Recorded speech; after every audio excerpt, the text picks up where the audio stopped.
All right, welcome.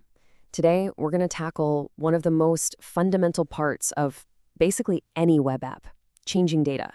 We're going to nail down the update and delete flows in Next.js and really transform them from something that can feel a bit clunky into a truly professional user experience. Let's dive in. We've all been there, right? You click delete and crickets. You just kind of sit there waiting, wondering if it actually worked. Maybe you even click it again just to be sure. That little bit of doubt, that lag, that's exactly the friction we're going to completely eliminate today.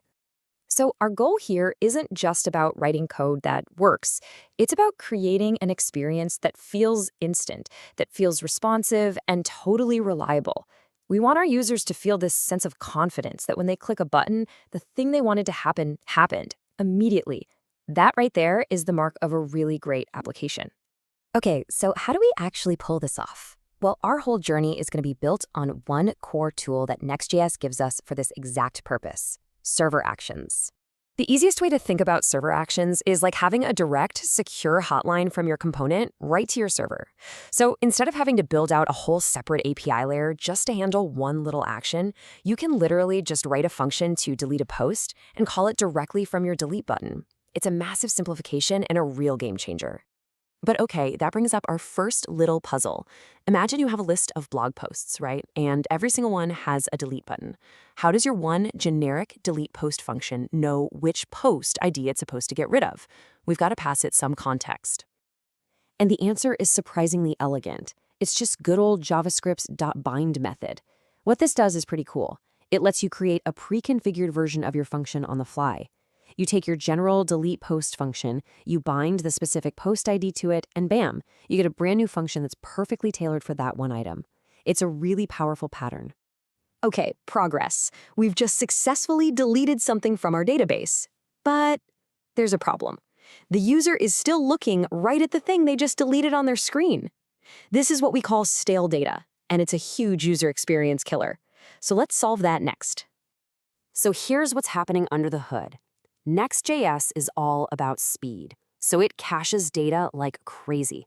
And that's fantastic, right? Up until the moment we change that data. At that point, we have to manually tap Next.js on the shoulder and say, hey, that data you have stored for this page, it's old news. Go get the fresh stuff. This whole process is called cache invalidation.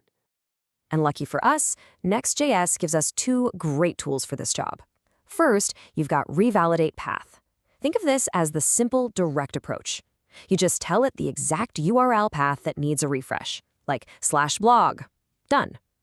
Then, for more complex situations, you've got revalidateTag. This one's more like a surgical tool. You can tag your data fetches with a name, and then later you can just revalidate everything that shares that tag. It's super granular and way more flexible. Okay, so our data is now always fresh and in sync after a change. That's huge, but we can still do better.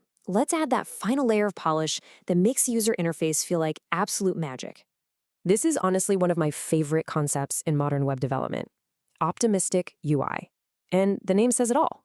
When a user clicks delete, we don't sit around and wait for the server to get back to us. We optimistically assume the request is going to work, and we update the UI instantly. The item vanishes from the screen the very moment the button is clicked.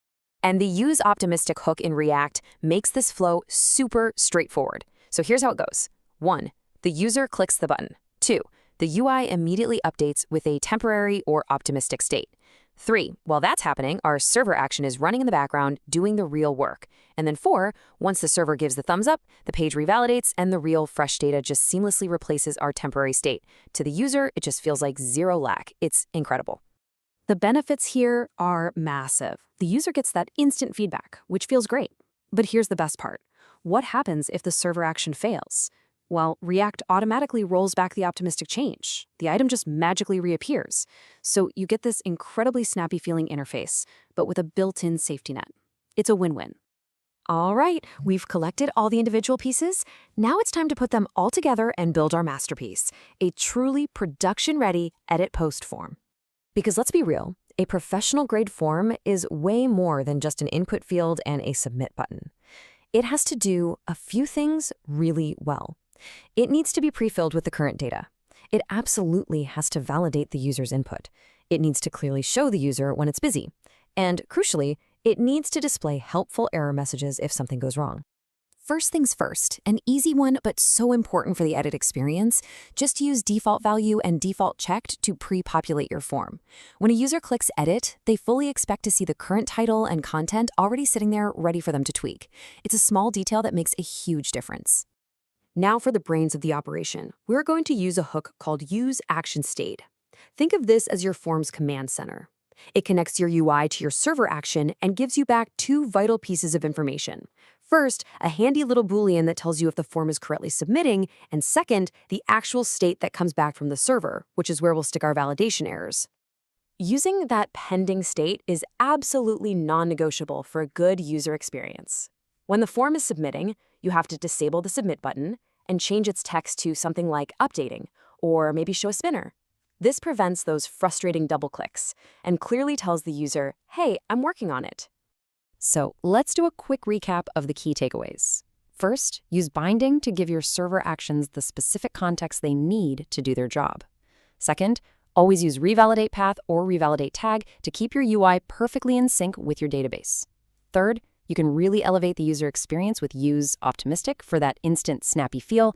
And finally, the pro-level stuff, robust server-side validation and clear error handling are not optional.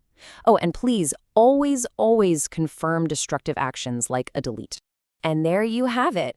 With all these tools in your toolkit, you can now build data mutation experiences that feel seamless, fast, and completely professional. So the only question left is, what part of your application are you going to go perfect next? Thanks for tuning in.